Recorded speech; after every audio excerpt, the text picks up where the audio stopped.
Hello and welcome to another episode of the Agile Recruiter podcast. It's a platform where I share my insights as a recruiter while also learning from other recruiters, their achievements, and the challenges that they face in the industry. In this episode of the podcast, we're going back to monthly recruitment updates. And for those of you who don't know, it's a new part of the podcast which I've introduced where I basically share anything interesting that I come across on a monthly basis within that TA space. So this update will be for the month of May. I know I'm 2 days late, but I had a lot of work. I've got my notes in front of me, so let's get into it. The first piece of information was ChatGPT is in the news again, and for a lot of different reasons. The first one actually being that a lot of leaders within the tech space are actually calling for more safety regulations to be introduced, more guidelines to be introduced, and more of an educational piece to be introduced so people know what kind of possible risks they might be exposing themselves to while they're using this tool. And this is something that I personally actually never thought about before as well, that a lot of us carelessly enter personal or our personal or our company's private information into that tool. Um, and we don't really understand the risks that we might be exposing ourselves to while using that tool. So it is something that we have to think about. What we've also seen is the rise of ChatGPT, obviously, in anything that we do. And this also affects recruitment. What I've seen recently is a lot of applicants using ChatGPT to answer initial questions, or some even doing that to do, I would say, company assessments. An example of this would be recently we actually had a candidate who we sent a coding challenge to, and that person just entered it into ChatGPT, copy pasted the answer, and sent it back to us. And now initially you would think, oh no, you've caught that person. Um, they were cheating and whatnot. However, there have also been a lot of articles saying that ChatGPT apparently has this weird habit of just taking credit for everything that's out there. This was actually proven in America, where a lot of students were blamed for using ChatGPT for submitting essays, but later they were able to prove that they did not use ChatGPT. And then there were other instances like apparently ChatGPT was taking credit for writing different shows, famous sitcoms. ChatGPT were a lot of lawyers were using him and it was giving them the right information. So it all comes down to how reliable is this tool? How easily do we trust this tool? And what are some of the, like I said, risks that we are exposing ourselves to while just handing it this like endless flow of information about our personal and private lives? So this space is something, and I know we're in the wow stage at the moment where we're just so impressed by all the things that it could do, and choosing not to sort of look at the bad side of it, but it is something that would need to be addressed in the near future. Um, Moving on from that news, let's talk about flexible work. And there's a lot of organizations at the moment who have actually started to push for employees to come back into the office. We'll chat about that later. However, but first, there's actually new rules being introduced around flexible work and new legislation that's about to be introduced, in particular to flexible working. So I'm going to read this out to make sure that I'm giving you all the right information. So each organization will need to review their current policies and be prepared to spend a decent chunk of June discussing arrangements with their employees, ensuring each request for flexible work is reasonable and accommodated. Every From early June 2023, the Fair Work Act 2009 will mean that employers have increased obligations to sincerely try to accommodate flexible working arrangements. A big win, but again, it all comes down to what is, I would say, a reasonable recommendation or a reasonable suggestion of flexible work. So it was also said on the government side that an employer may refuse a request for flexible work if it has discussed the request with the employee and genuinely tried to reach an agreement with the employee uh, about making changes to the employee's working arrangement and accommodate those reasons. Other grounds for refusal, maybe if the employer and employee have not reached an agreement and the employee has considered the consequences that might come if they actually refuse the request, like what might happen if we say no to this person and they can't work anymore. Are we going to lose that person? Is the productivity going to go? Like, we're okay to take the hit. Apparently that's a thing to be considered.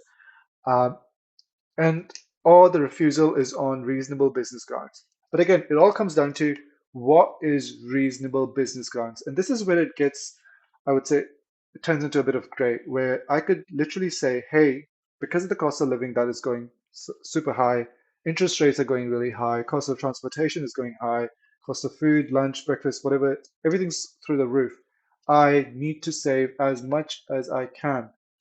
I need all of that. So I cannot afford to come into the office anymore that often. That to me is reasonable because if you're a parent, you've got children, you might be taking care of someone, or you might be in the mortgage stress. There's a lot of different scenarios that come into play. What is a reasonable business ground? And that's something that we really have to talk about.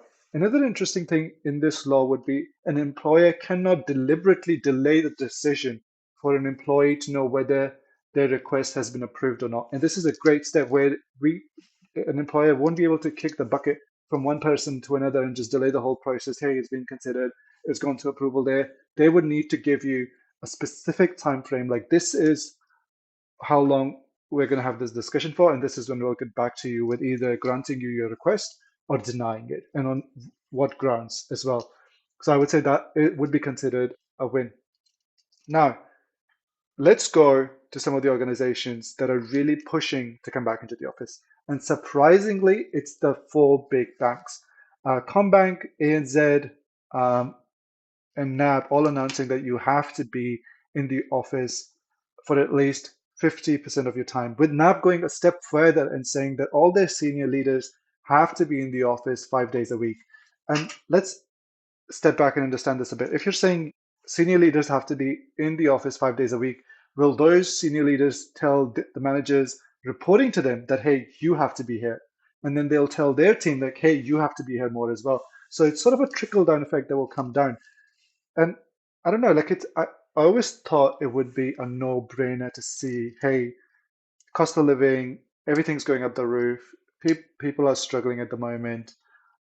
Everyone's obviously got a different situation, but it's not the right thing to do in this moment. Like when I was in university, there was this phrase that everyone is very well known: culture eats strategy for breakfast. When not for breakfast, maybe it was for breakfast. I don't know.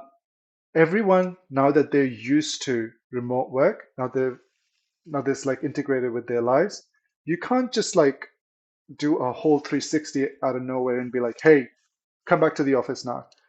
A much better, in my opinion, a much better approach would have been if the organization would have been like, hey, we are planning to come back into the office, but seeing what the current economy looks like, seeing the hardships that people have, the struggles that they're having, we will introduce a smooth transition with period. You can't just be like 50%, take it or leave it. And I feel like that kind of statement, that hardline statement, actually then discourages employees or it confuses employees to be like, but what about parents? But what about caregivers? But what about like there's a lot of different, like I said, different scenarios. And with a hardline statement, you're actually discouraging that conversation to begin with. Um, so again, yeah, like it's all about, I would say, storytelling. It's all about how you um, give the message, how you sort of implement that strategy, how you take everyone on that journey step by step. This is what we're doing. This is why we're going to do it. This is how we're going to do it in these stages. You can't just be like, hey, for collaboration, start coming to the office from like next month. All right, cool. Like it baffles me sometimes, to be honest. And when a lot of organizations are doing this, there are some organizations which have started to sort of move away from it, with Bunnings being the one that's actually trialing a 4-day work week. I understand that they're actually increasing their work hours, but again, it would be interesting to see the outcomes of this trial and the increase in productivity and whatnot. But the most recent example would be Airbnb, who actually announced last year um, that it's giving their employees to live anywhere and sort of to work anywhere, that they would have no loss of pay even if they're not working from that particular country and decide to go to another country for a like short time or for a long time, whatnot. Um, the CEO actually said that they had the most productive 2 years in the company's history. They also said that their careers page, once the announcement was made, drew more than 800,000 views after the announcement. Now, like that is a lot of number. Like, just stand back and have a think about that.